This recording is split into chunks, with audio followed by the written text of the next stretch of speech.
Hey everyone, today we are going to do something a little bit different. Today I am going to do a review of my 2019 KLX 250, and we're going to do a little bit of a riding video. But just before we do that, I thought I would maybe go over the bike a little bit with you and tell you what I like about it and some of the modifications I've done. So, first off, why did I buy this bike? Well, before this bike, I had a cruiser style motorcycle, and it was really great.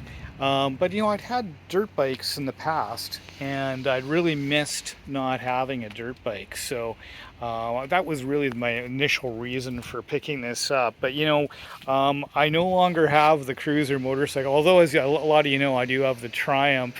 But I no longer have that cruiser, and the reason being is because I just love this thing so much. It's only 250 cc's, but it's got lots of power depending on what you're doing. It's not going to be a bike that you take out on the highway or the interstate and spend a lot of time there, although it will do it. But it's not really meant for that. It's really meant for, I would say, around town, on the trails, of course, and just plain having fun. It's incredibly flickable, this bike. So it's a light bike. I don't have the stats of how light. Oh, it's about three. Actually, I do know it's about 300 pounds, and it's about a 300-pound bike. So it's light, and it's just incredibly agile. It just does exactly and everything that you want to do. And you think about which direction you want to go or what you want to do with the bike, and it's done. In fact, it's often done faster than you even had expected it to, which is a whole other thing, especially if you're used to a cruiser lumbering sort of motorcycle, which may have 1,000 cc's or more, unlike this 250. But this thing, in terms of cornering or maneuvering, this thing, like I say, as soon as you think about doing something, it's already done. It's just that agile. And so anyways, I just love this bike, as you can tell from my voice. But let's talk a little bit about some of the mods that I've done to it. So one of the things that I missed when I first got this bike that I really liked on my cruiser was saddlebags. And I know a lot of you guys are going to yawn when you hear me say that, but it's really nice to be able to take a few things with you. Whether it's a bottle of water or anything, whatever it is, you change of clothes, whatever it is that you need or want, to have a few things with you is always nice. Tools are always good. But this bike really, although it had a little tiny tool patch that it came with, it wasn't very much. It wasn't what I wanted. So I went and I put on this PMR rack, because you need something to put those saddlebags on, and it is just fantastic. It's a beautiful rack. Can't really see it, but it's got the guards as well. So I'll just kind of show you here. The guards are underneath, so that protects the bike if it ever fell over. It provides a lot of protection that way. It also gives a really great place to hang the saddlebags from. And then obviously, I didn't want plain old school, touring sort of saddlebags on this thing. I wanted something that would suit the bike. So I got these dry spec bags, which are fantastic. 1,000% waterproof. I mean, you could throw this bike in a swimming pool, leave it for a week, and their stuff would still be dry in there. Bike wouldn't be dry, but everything in those dry spec bags would be. And so they're really great if you're out in the rain or out in the weather. They're absolutely spectacular for that. And so that's one thing that I did. The other thing I did is I went and, for those of you that may have these bikes, when they come stock, the seat is brutal. The seat is brutal. I could only manage riding this bike for about half an hour or thereabouts without my my bottom end just giving up the ghost and having to get off the bike and go for a walk or something. So I went and I invested in a Seat Concepts seat for it, which is really, really nice. I've got the grippy material on the top here, and then I've got the carbon fiber on the sides, and that's a really good option. The carbon fiber, if you guys happen to order one of these, the carbon fibers a fair bit, kind of slippery, I would say. So I would not recommend the carbon fiber on the top, although you can buy them that way. And as you can see, it still looks really, really good that way. So that's pretty much, I think, most of what I've done. Although I have put new tires on it as well. It did come originally with the Dunlop 605s, and I just didn't like those tires at all. I just didn't like them. They're not very grippy, and worse than that, they're not grippy on the soft stuff, and they're also probably more concerning, not grippy on the wet stuff. Like wet pavement, they're not very good on. And I really didn't like that. I live on the west coast of British Columbia, essentially in a rainforest. And although it's a beautiful day today, we get a lot of rain, and we get a lot of wet roads. And so as much as you try not to get caught in the rain, you inevitably will get caught in the rain, and those tires were not good, in my opinion. Now, I am not, as you can tell by the tires that I put on it, okay, I wound up putting Shinkos on it, and I think they're, gosh, are they Shinko 705s? I think they're Shinko 705s. I may have to look that up. I'll try to look that up and put that in the onto the video here, so that I believe they're Shinko 705s. And I am about a 70-30 road dirt guy. I'm not a major dirt rider, although I really enjoy going off-road sometimes. So these ones for me are really ideal because they're very they're road oriented, but actually, in my opinion, still perform better than the Dunlops on the dirt, which is really bizarre, but that's just my opinion, and I think it's true. So those are the modifications that we've made to the bike. Other than that, I mean, I just change the oil every year. Once a year, I change the oil and the filter. And I run Chevron 94 in it, so no ethanol fuel. In fact, I do that for all my bikes. I avoid ethanol fuel as much as I can. That's pretty much all I've done to it. You just push the button and she goes. So I think that's enough on this part of the review. I think the next step is for us to just get out and ride it. So let's do that next.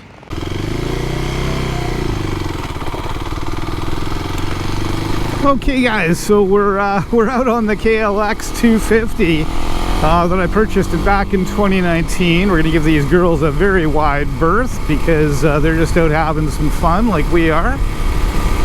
And yeah, so anyways, I wanted to talk to you a little bit about what a great motorcycle this thing is. And this is a small example of the mixed environment that this bike excels in. You know, the combination of pavement, combination of a bit of gravel road, what have you. I don't have a lot of gravel road down close to where I live exactly, or a lot of dirt, and I don't really feel like, for this video anyways, going out and doing some major trail riding. So most of this is going to be on the road today, but I wanted to show you a little bit that the bike does excel in this environment, and it truly does. In fact, that's what this bike was made for. But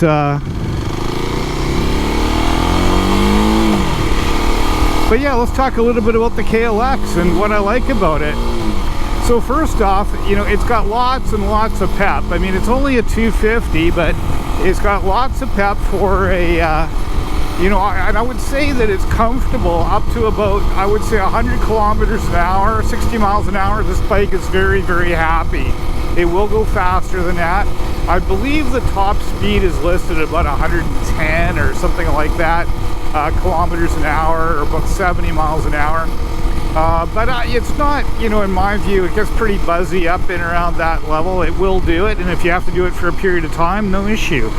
But I wouldn't go out, you know, I wouldn't go out on the highway, you know, on a long, you know, cross-continent road trip on it, although it can be done. In fact, actually, there's one guy, it's on YouTube somewhere, where he actually took a KLX 250 and rode all the way up to Alaska and back on it, and quite enjoyed it. It was a guy that had lots of options to ride something different, but just that's what he chose to ride because he liked the bike so much, and it made it. So it can be done. It definitely can be done. But you know, it keeps up with traffic, no issue. You just got to give her the juice, and away she goes. So yeah, we're just that quickly. We're at 50 miles an hour, or 80 kilometers an hour, as you can see down on the speedo there. So that wasn't hard, and I don't think I'm even in 6th gear yet. So you know, like the bike is very comfortable to get up to those speeds quickly. No trouble with keeping up with traffic. And the bike is very, very responsive. I think I mentioned that earlier, but I mean, whether it's acceleration or just, you know, the ability to turn this thing on a dime. As I mentioned, by the time you think about what you want to do, you've already done it. It's just that responsive to what you want to do, and it's such a breath of fresh air relative to other heavier, more powerful bikes. Not that power isn't cool, it is really cool, but you know what, for fun, it's not everything. And you know, the fact that, you know, you get to wind this bike out a little bit is part of the fun. So it's you know, it is what it is. But you know, what do I use the bike for? Let's talk about that a little bit. What do I use it for? I use it for cruising around the town here. I sometimes actually will go and do my grocery shopping on this thing, as crazy as that may seem. I've got those 2 drive spec bags on the back, and we'll take it out and you know, can pick up 2 or 3 bags of groceries and pop them in those bags without any issue at all. And yeah, it's just really great that way. The other thing I use it for is, frankly, just relaxation, and you know, call it some motorcycle zen time, if you will. You know, you just get on this bike, and you know, if you don't want any stress, you just want to get on a bike and you just want to ride. This thing always works. You know, you don't have to worry about adding to your stress that it's not going to run. It always runs, always, every time, and perfectly too. So, you know, that it just always goes. And then when you get on it, it always brings a smile to your face, and you always feel a lot better that you've gone for a ride. So, you know, that's the great thing about you know, about this bike. You know, we have lots of opportunity here. I live on the west coast of British Columbia, and you can see the mountains over there.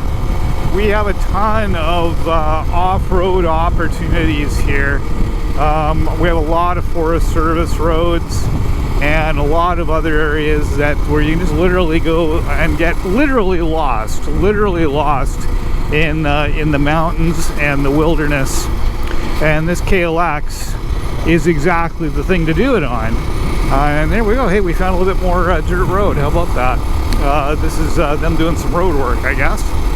So, but yeah, I mean, you can kind of gander at the scenery here right close to my house, and you get the idea what I'm talking about. There's literally, well, it's not hundreds, thousands of miles of Forest Service roads. You're well off to take a GPS with you if you venture too far, because you very well may get lost. And that's the other thing that the saddlebags are good for. If you're doing that kind of riding, you want to take some stuff with you just in case.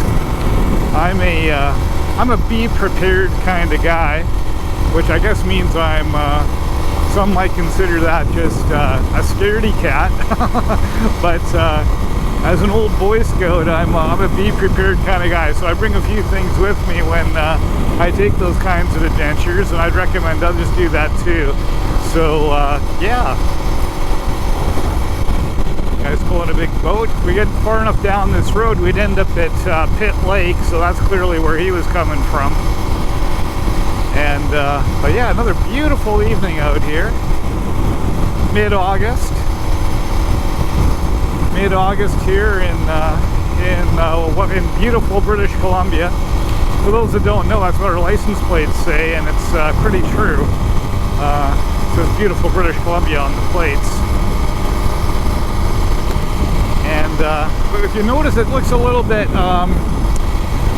smoggy or foggy, and the reason for that is that there's a bunch of forest fires burning in the province. Luckily nowhere near here, but there's all the you know, the prevailing winds are blowing a lot of it into our area here. So if you look down on the horizon there and you see what looks like smog or something, well, it isn't actually. It's actually smoke. You can see that way down in the valley there. Yeah, it's kind of unfortunate. I did forget one of the other mods that I made to the motorcycle, and that's the mirrors. You'll notice the mirrors on the bike are different. When you get the bike, it comes with these very simple round mirrors, and I just didn't like them. I didn't think they suited the character of the bike. Everything's angular on this bike, and to have round mirrors on it just seemed really wrong. And these mirrors are actually fantastic. I hate to admit it, but I just picked them up off of Amazon. I think they cost like under 30 bucks Canadian, which is, you know, in American money, pretty much nothing. And anyways, I really like them. They're super good. I've had them on there for a few years now. And in fact, I like them so much, I just bought another set for a bike I'm restoring, a 1975 Can-Am 250 TNT. And if you haven't seen those videos, you might want to check those videos out as well. But I bought a set for that bike too, just because I really like them, and they kind of suit an Enduro style bike as well. At least I think they do. They got a really big viewing area. Not only do they look good, but functionally they're way better than the stock mirrors that were on here before.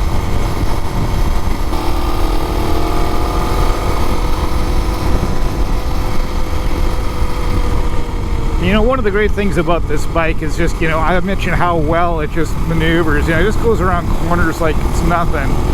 What a beautiful truck that was, eh? But it just, you know, it just does whatever you want it to do. You don't even have to think about it, and it just does it. So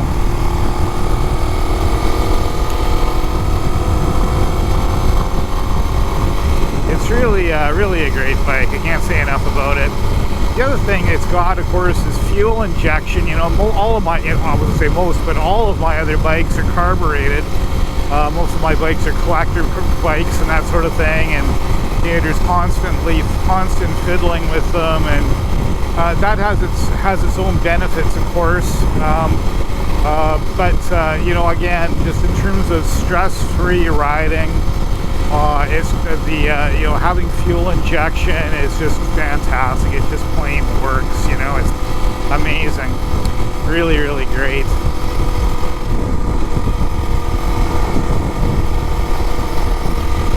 So I guess really, you know, who would this bike be best suited to? You know, well, I think this bike is best suited to a number of different types of people, not just one type of person. I can see this bike being a really good bike for someone that's learning, although the seat height is quite intimidating. The seat height on this bike is like 35 inches, but you know, maybe you're a tall first rider, and maybe that's no issue. Then that's fine. This would make a really good first bike because it's very, very friendly. It's got an incredibly light clutch, incredibly easy and transmission. It's just, you know, especially relative to the collector bikes that I have, it's just, you know, it's like eons better than those are, and really would really suit a first rider very, very well. Also, the fact it's 250 cc's, it doesn't have intimidating power, and the power that it does put out is very linear. It's very linear, predictable power. It's not like a two-stroke KTM, which I would not recommend for any new riders, if any of you are out there thinking about that, where it's, you know, you can have exponential blips in power by twisting that throttle, you know, an extra 1/16 of an inch that you didn't intend to. This bike will not do that to you. It's got very linear, very predictable power, and you know, it's just very, very friendly that way. There's lots of other aspects about this bike that would be really friendly to new riders as well. I mean, without listing everything, bottom line, everything just works really well, really intuitive, really easy to master. So for all those reasons, this would be a really good first bike, other than the seat height. Who else would this bike be good for? I would say the opposite end of the spectrum. I mean, if you're an older person, or a person that, you know, maybe you used to have dirt bikes and then you had kids, and then you waited 20, 25 years to get back into it, and you really miss that old dirt bike you had, you know, this is fantastic, because the great thing about this bike is, other than all the things I just listed, that it just works, and it works fantastically well, is that it's going to give you that dirt bike feel, that dirt bike experience. You're going to be able to get back out on the trails, get back out on the single track and have some fun. And what the other added bonus is you can ride the bike to the trail. You don't have to put it on a trailer, you don't have to put it on a hitch mount or anything else. You can just ride it right to the trail and go have some fun. So, you know, that's the other use case. So somebody that, you know, that wants to do that, and that doesn't necessarily have to be a middle-aged or older person, but it might be. It really could be anybody. You know, and who else does it suit? If you're looking for, you know, let's say you're a person going to university, or you know, you're not making a whole lot of money, or you're going to university, and you just want some super reliable transportation that is reasonable and is always going to work. You know what, obviously it's not a car, so you're going to have to deal with the weather. But I mean, if you want a bike or transportation that's about the cheapest and most reliable transportation money can buy, this bike is it. I mean, this thing just sips fuel. It doesn't, you know, I can't recall what the fuel mileage is, although I might put it up on the screen here if I look it up. But suffice to say, it doesn't hardly use any gas at all. It is super cheap to use. That fuel injection is just miserly when it comes to using fuel. Some would argue too much so. That's why they rejet these things, or remap them, I should say, which is another thing to talk about. But in terms of just really reasonable, reliable transportation, you can't do any better than this, in my opinion. So that would be the other use case for it. You know, I mean, there's a lot of use cases, but I think that covers most of them, and I think, you know, that gives you a sense of that may not suit, this bike may not suit you perfectly. I mean, I guess that's the other part of the equation. Who would this bike not suit very well? Okay, who would it not suit very well? Well, first off, if you begin to if you belong to a biker club that shall not be named, where everyone has a motorcycle over 1,000 cc's, this bike is not for you. This bike is definitely not for you. The other use case, of course, would be just, you know, in that same sort of vein, is if you're a person that really, you know, wants to do a lot of highway riding, if you're going to be going on any sorts of long trips, not that this bike can't do it. I mentioned a guy that went to Alaska on one, and back. But you know, but if you're that type of person that wants to do long trips on highway speeds, I would not recommend this bike. The 250cc is great, and it will do those sorts of speeds for short periods of time, and you'll be fine doing them. But it's not something you want to do hour after hour after hour, day after day after day, week after week, because it's going to get tiresome for you and tiresome for the bike. So that's not the right thing.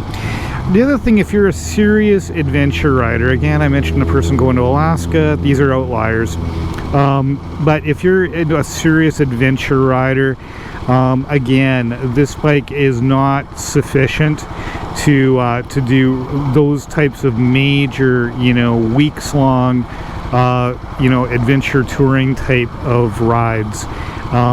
You know, this might be a really good introductory type of bike for that if you're considering going and, you know, riding to the tip of South America on your motorcycle. A bike like this, just say, hey, would I be into this at all? Might be a good little introduction to take some day trips and those sorts of things with it first before you spend all that money on your Africa Twin or or another similar bike. To do those sorts of rides. But basically, you know, that's not going to suit you well. What this bike is really, really great for, though, is, you know, is relatively urban / suburban riding with trail riding mixed in. And that's really where this thing shines. And, you know, speeds of under 60 miles per hour, both on the road and on the dirt. That's where this bike shines. You know, but beyond that, then you're looking at, you know, a different style of motorcycle. So, yeah, at least that's my opinion on it. I mean, obviously, there's people that are going to, there's always going to be examples of people that, you know, use the bike for differently than what I'm suggesting, but that's just my opinion on, you know, who this bike works for and who it doesn't.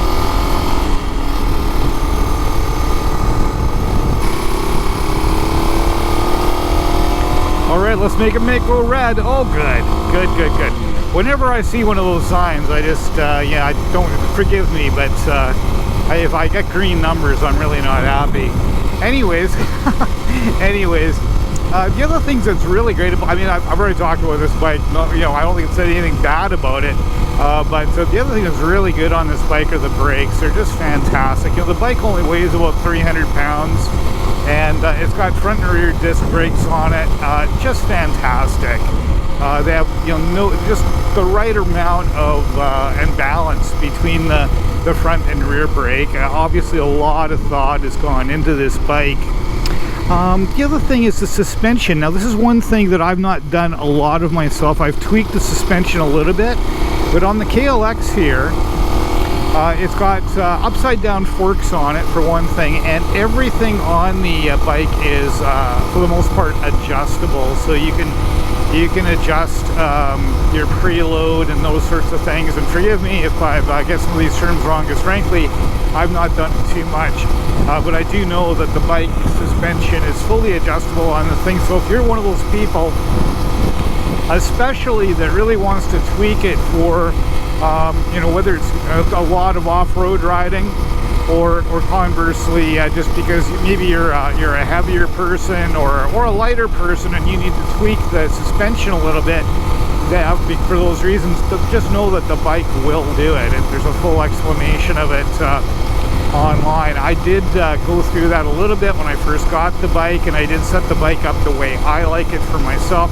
and then promptly forgot all about it. And of course, I bought the bike about 5 years ago, so forgive me about knowing those details in detail, but that's I think a testament to how good the bike is once you do get it set up, that you're going to be able to just forget about it, and which is great. At least that's been the case for me. Now, I'm not a heavy-duty off-road guy. I do love the trail riding, but again, as I mentioned earlier, I'm about a 70-30, you know, road to trail riding is what I do with this thing.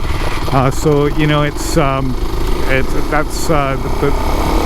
essentially where I'm at with it, with the bike.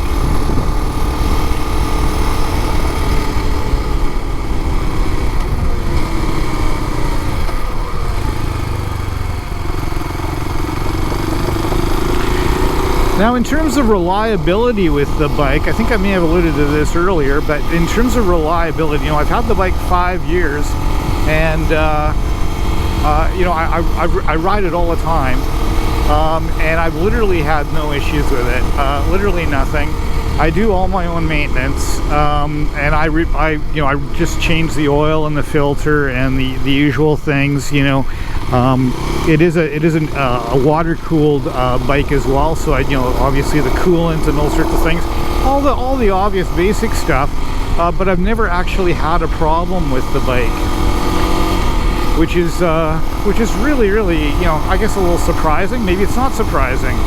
You know, when you buy you know, a Kawasaki or one of the other you know, Honda, or I was gonna say Honda, other Japanese brands, I mean, that's often the case, that they just work. Well, it certainly is the case for me with this bike. I literally have nothing bad to say about it. And if you're looking at buying one of these bikes and they're trying to sell you an extended warranty, well, you know, you do your own thing and don't listen to my advice. But here's my advice. My advice is don't buy it. My advice is you probably don't need it. Mind you, don't come back to me if you buy one and you have a problem. But that's just my unsolicited guidance on that. Because I don't think that you need it. These bikes are really bulletproof. You know, obviously anything can happen and yada yada, but I would not get an extended warranty if I was buying one. And frankly, very glad that I did not, because it would have been just wasted money. So, well, I think I'm gonna have to turn around here because that road has been is out of service by the looks of it. So, the road I wanted to go down, which is kind of unfortunate.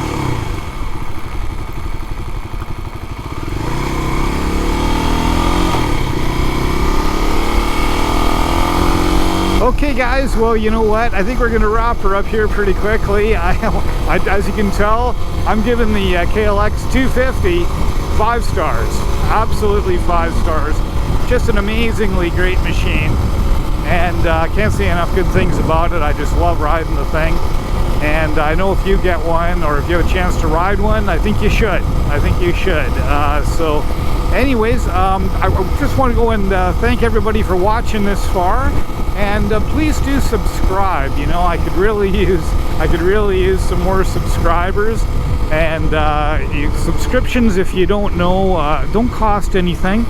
It's essentially a bookmark so that you can come back and watch my videos on my channel again if you want to. If you don't want to, it's just a bookmark. So it's free. It doesn't cost anything, although it's called a subscription. It's completely free. So if you could do that for me, I would really, really appreciate it. And please also like, and most importantly, and here's the most important thing, please leave me a comment. I would really like to know what you think about this video. Do you like the KLX 250? Have you got one? Have you had the same experience I have, or do you just hate it? Do you think it's the worst machine ever made? I would really like to hear your comments. And the one commitment that I make to you, everyone that takes the time to pop me a note and leave a comment, I commit to replying back personally to you directly. So if you leave me a comment, just know for sure, with certainty, that I'm going to write you back, okay? And anyways, guys, that's it for this one. Have a good one. Have a great evening. If you got a bike, get out and ride it. And hey, guys, keep the rubber side down. Bye for now.